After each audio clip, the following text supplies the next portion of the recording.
now pensions are beautiful.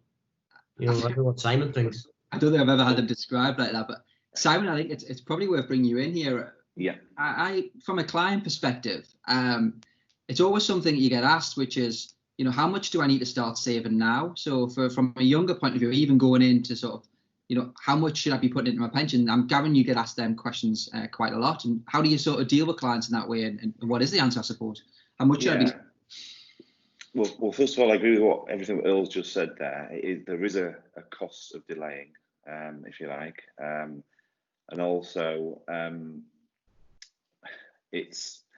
I often say that the word pension I really sort of don't use anymore, because it brings people associate that with something bad that you lose money with. So I don't use the word pension with classic. Just think of it as a savings plan for your future, but for your retirement.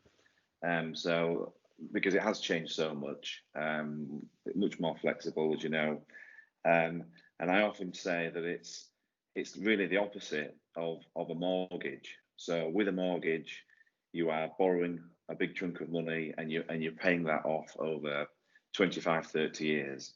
And when you first get your mortgage, you think, crikey, that'll take some paying off, but you chip away and eventually one day, hopefully it gets paid off. A pension is the opposite to that. You're trying to save up a big lump of money. You get tax relief, as Rebecca said, which is a big help. Starting now is a big help because the units are lower, but it's doable, and you can achieve that goal.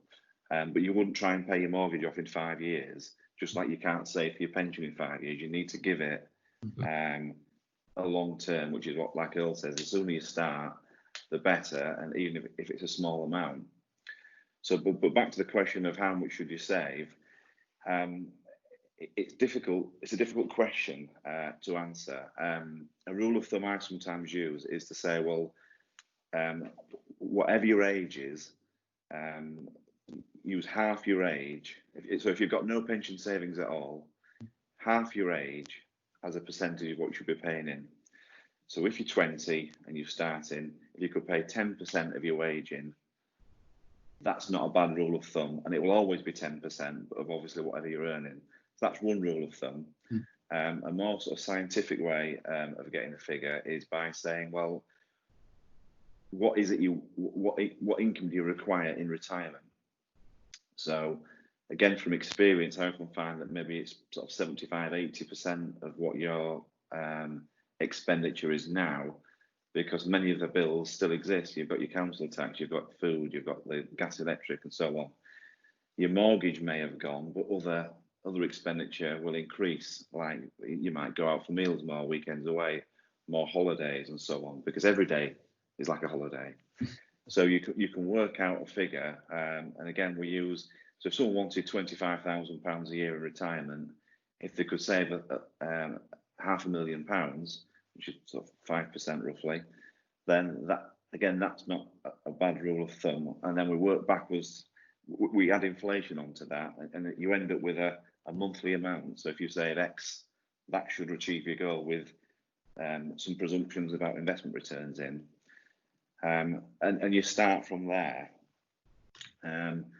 Again, something I always say, if you can join your workplace pension, a lot of people opt out, I've found, especially younger people. I don't want that, but really they're throwing away free money. So it's important that if you're younger, you should definitely opt into the workplace scheme. And again, I've often said to people that are in a company scheme, if you get a pay rise or a bonus, that's the cracking time to increase your pension.